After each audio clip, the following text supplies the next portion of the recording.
ইব্রাহিম আলাইহিসসালাম একটি স্বপ্ন দেখেন। স্বপ্নে একজন বলছে, ইব্রাহিম, তোমার সবচেয়ে প্রিয় জিনিসটি কোরবানি করো আল্লাহর জন্য। তিনি জেগে উঠলেন, চিন্তিত হয়ে পড়লেন। পরদিন তিনি ১০০টি ছাগল কোরবানি করলেন। জানি রাখি, ইব্রাহিম আলাইহিসসালাম অত্যন্ত সম্পদশালী ব্যক্তি ছিলেন। দ্বিতীয় রাত আবারও স্বপ্ন দেখেন, ইব্রাহিম, তোমার সবচেয়ে প্রিয় জিনিস তুমি কোরবানি করো। তিনি এবার ১০০টি ওট কোরবানি করলেন, কিন্তু সেই স্বপ্ন দেখা বন্ধ হলো না। তৃতীয় রাতে একই স্বপ্ন, ইব্রাহিম, তোমার সবচেয়ে প্রিয় জিনিস কোরবানি করো। এবার ইব্রাহিম আলাইহিসসালাম বুঝলেন, নবীদের স্বপ্ন কোনো তুচ্ছ তাচ্ছিল্য করার জিনিস নয়। নবীদের স্বপ্ন আল্লাহর তরফ থেকে আসা ওহী। নিঃসন্দেহে এর মাধ্যমে এই পৃথিবীর বুকে আমার নয়নের মণি সেই ইসমাইলকে কোরবানি করার কথা বলা হচ্ছে, কারণ ইসমাইল আমার জীবনের চেয়েও বেশি প্রিয়। আল্লাহর নির্দেশ অমান্য করার সুযোগ নেই। ইব্রাহিম আলাইহিসসালাম সাথে সাথে ছুরি হাতে নিলেন, একটি উটে চড়ে রওনা হলেন মক্কার পথে।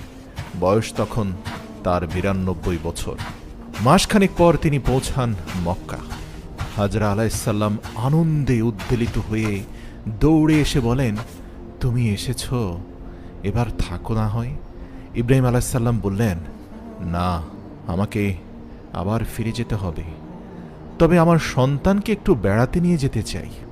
হাজরা আলাইহিসসালাম আনন্দে রাজি হয়ে যান, ইসমাইল আলাইহিসসালামকে প্রস্তুত করে দেন। ইব্রাহিম আলাইহিসসালাম ছেলেকে নিয়ে হাঁটতে শুরু করলেন। গন্তব্য মক্কার পাশের মিনা উপত্যকা। সন্তান খেলছে, হাঁটছে বাবার পাশে। ইব্রাহিম আলাইহিসসালাম একদিকে হাসছেন, আরেকদিকে কাঁদছেন। হাসছেন যখনই দেখেন শিশু ইসমাইল খেলাধুলা করছে আনন্দে আত্মহারা বাবাকে পেয়ে, আর কাঁদছেন তার উদ্দেশ্যের কথা ভেবে। এভাবে হাঁটতে হাঁটতে মিনার এক নির্জন স্থানে পৌঁছে হজরত ইব্রাহিম আলাইহিসসালাম বললেন, হে আমার পুত্র, আমি স্বপ্নে দেখেছি আমি তোমাকে কোরবানি করছি। তুমি কি বলো, কি করা উচিত?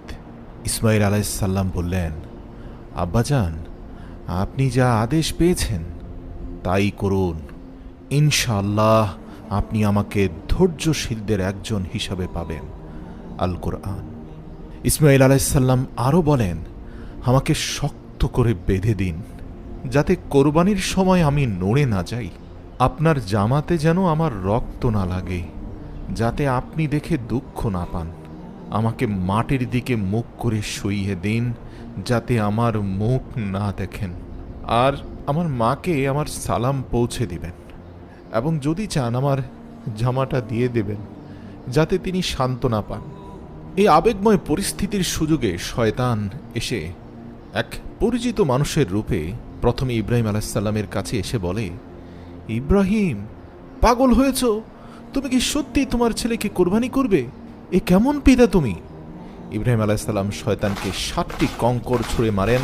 শয়তান চলে যায়। এবার শয়তান হাজির হয় হাজরা আলাইহিসসালামের কাছে। তারপর বলে, তোমার স্বামী ইব্রাহিম তোমার ছেলেকে হত্যা করতে নিয়ে গেছে। হাজরা আলাইহিসসালাম বলেন, ইব্রাহিম আল্লাহর নির্দেশ ছাড়া কিছুই করে না। যদি এটা আল্লাহর আদেশ হয়, তাহলে তিনি যা করছেন তাতেই কল্যাণ আছে। তৃতীয়বার শয়তান ব্যর্থ হয়ে শেষ সুযোগ হিসাবে ইসমাইল আলাইহিসসালামের কাছে আসে এবং বলে, তুমি কি তোমার বাবার হাতে মরতে যাচ্ছ? ইসমাইল আলাইহিসসালাম বলেন, আমার বাবা যদি আল্লাহর হুকুমে আমাকে কোরবানি করেন, তবে এটা আমার সৌভাগ্য। শয়তান ব্যর্থ হয়ে ফিরে যায়।